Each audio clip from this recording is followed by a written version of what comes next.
और लोग लगातार अमेठी को अपमानित कर देते रहते हैं। लगातार अमेठी के सम्मान की बात होती है, लगातार अमेठी के स्वाभिमान की बात होती है,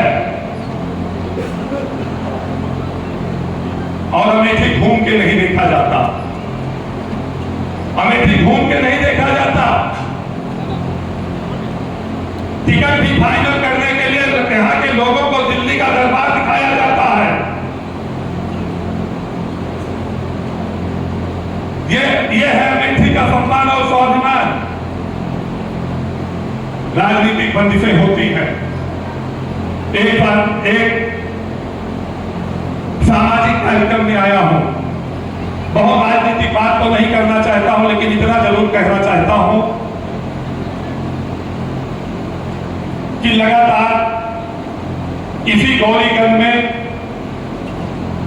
हाफ पैंट से फुल पैंट में आया, फुल पैंट से कुर्ता पैजामा में आया।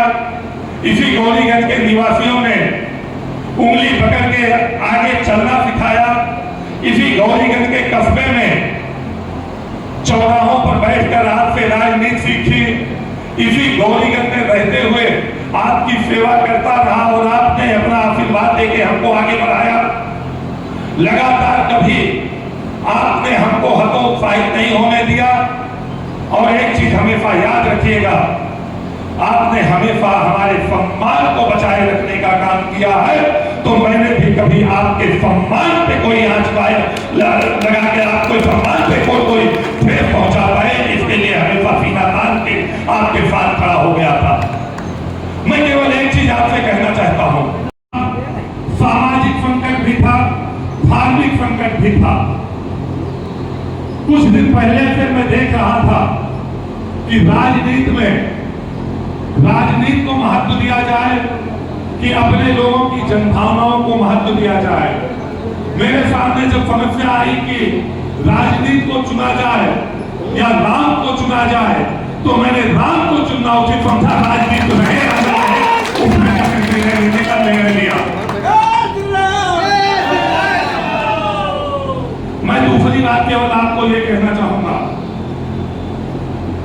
कि मैं राजनीति समाजवादी पार्टी का करता हूं, मैं विधायक समाजवादी पार्टी का हूं, लेकिन मैं उन व्यक्तियों का सम्मान कैसे कर सकता हूं और उन व्यक्तियों के बगल में कैसे रह सकता हूं जिनके द्वारा रामायण की प्रतियां चलाई जा रही हो, जिनके द्वारा तुलसीदास को गाली दी जा रही हो, जिनके द्वारा हिंदू धर्म को धोखा कहा जा रहा हो, सनातन धर्म को ढोंग कहा जाता हो, उसके साथ में कैसे बैठ सकता हूं, उसके साथ में कैसे राजनीति को अपने आगे बढ़ा सकता हूं।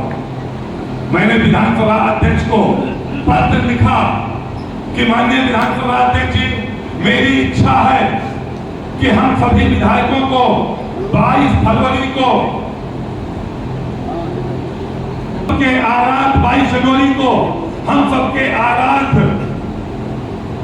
मर्यादा पुरुषोत्तम प्रभु श्री राम के प्राण प्रतिष्ठा कार्यक्रम में सम्मिलित करवाने का सौभाग्य प्रदान करवाएं। इसके लिए चाहे आपको सरकार से बात करनी पड़े, चाहे सबसे बात करनी पड़े।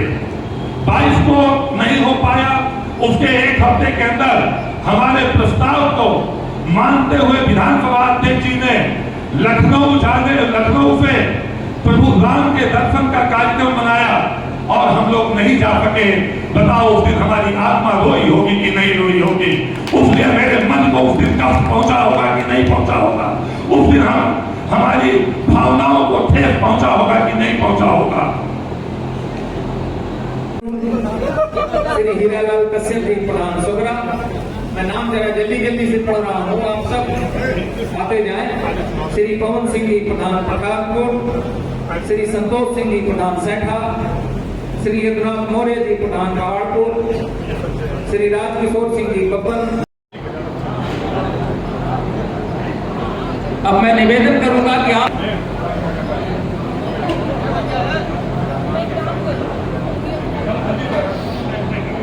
मैं गौरीगंज में थोड़ी बातों को उनको दोहराऊंगा और अगर दीदी अनुमति देंगी तो 15 मिनट में कुछ बातों को और बताऊंगा।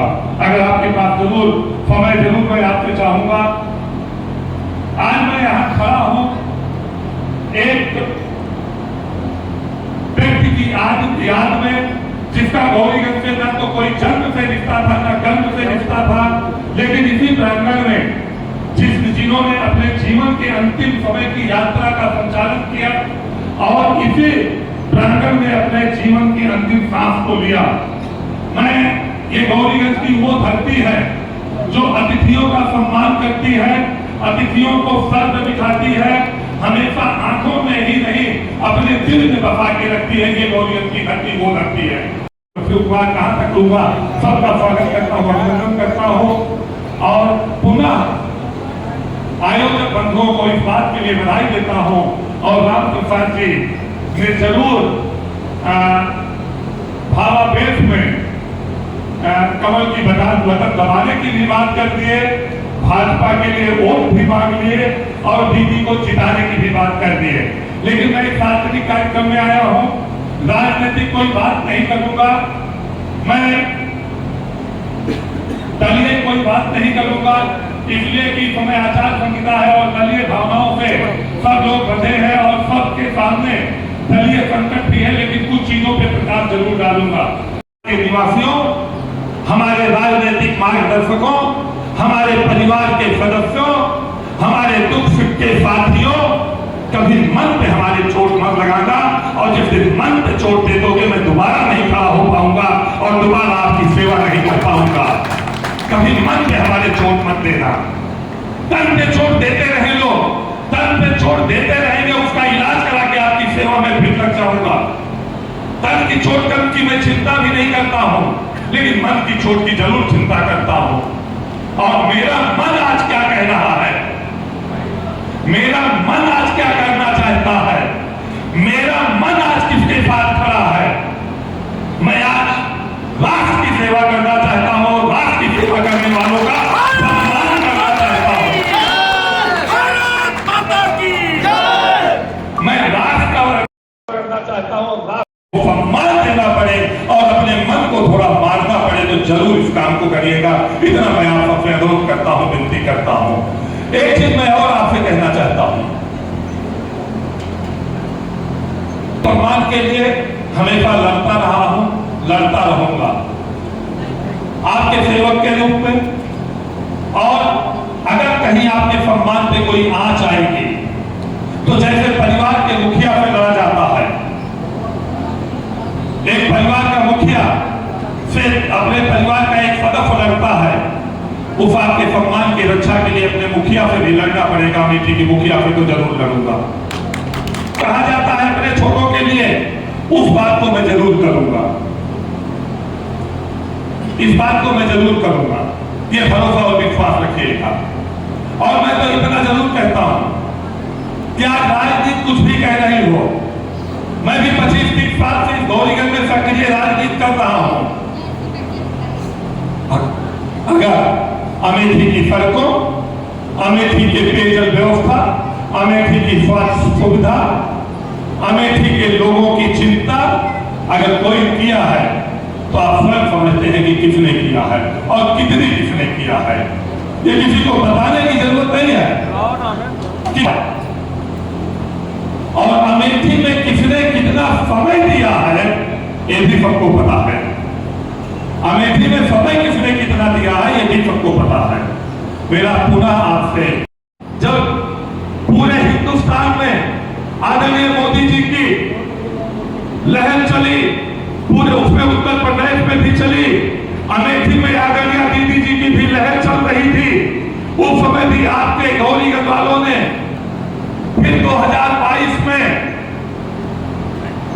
जब दीदी जी की लहर अमेठी में चल रही थी, योगी जी की लहर पूरे उत्तर प्रदेश में चल रही थी, आदरणीय मोदी जी की लहर पूरे देश में चल रही थी, तो अगर अमेठी में आपने दीदी पर भरोसा किया कि अमेठी का विकास दीदी करेगी, तो कहीं ना कहीं राकेश पर भी आपने भरोसा किया कि गौरीगंज के सम्मान की रक्षा राकेश प्रसाद जी करेंगे। इसके लिए मैं आपका आभार व्यक्त कर सकता हूं और मैं कहता भी हूं, मैं प्रधानमंत्री जी के लिए, आदरणीय नरेंद्र मोदी जी के लिए मैं कहता हूं कि निश्चित तौर से पूरे विश्व में हिंदुस्तान के नाम को बढ़ाया